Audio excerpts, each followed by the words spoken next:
మీరు ఏదైనా కొత్త ప్రయత్నం చేయడం మొదలు పెడితే వెంటనే నవ్వుకునే వాళ్ళు తయారవుతారు. మీరు వాళ్ళకు సమాధానం చెప్దామని వాళ్ళ ఎగతాళికి వాళ్ళ విమర్శలకు ఎలాగైనా సరే సమాధానం చెప్పాలనే బాధ్యత తీసుకుంటే అది అంతటితో ఆగదు. ఎంతవరకు పోతుందంటే మీ ప్రయత్నం ఆగేంత వరకు అది ఆగదు. ఎలాగంటే ఇదిగో ఇలాగా. ఒక ఎండిపోతున్న చెరువు నుంచి 3 స్నేహితులైన 2 బాతులు, ఒక తాబేలు ఎక్కడికైనా వెళ్తే తప్ప మనం బతకలేము, నీళ్లను నమ్ముకున్న చేపలు కూడా చచ్చిపోతున్నాయి అని.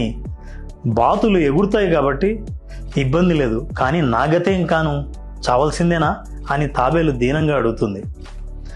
అప్పుడు 2 బాతులు ఒక ఆలోచన చేసి ఒక కర్రను నోట ఖర్చుకోమని, పైకి ఎగిరిన తర్వాత ఎట్టి పరిస్థితుల్లోనూ నోరు తెరవద్దని గట్టిగా చెబుతాయి ఆ 2 బాతులు.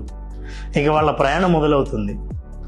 అవి ఒక గ్రామం పైనుంచి ఎగురుతుండగా గ్రామంలో ప్రజలు, అరే తాబేలుకు కూడా రెక్కలు వచ్చాయే, ఆకాశంలో ఎగురుతుందే అంటూ కేకలు వేస్తారు. అప్పుడు తాబేలు ఉండబట్టలేక నాకు రెక్కలు రావడం ఏంటి అనేలోగానే పట్టు తప్పి పైనుంచి కింద పడి చచ్చిపోతుంది. మీ కొత్త ప్రయత్నాలకి కామెంట్ చేసే వాళ్ళందరికీ సమాధానం చెప్పాలని చూస్తే ఇలాగే ఉంటుంది. మాట్లాడాల్సింది మీరు కాదు, మీ విజయం. కావాలంటే ప్రయత్నించి చూడండి.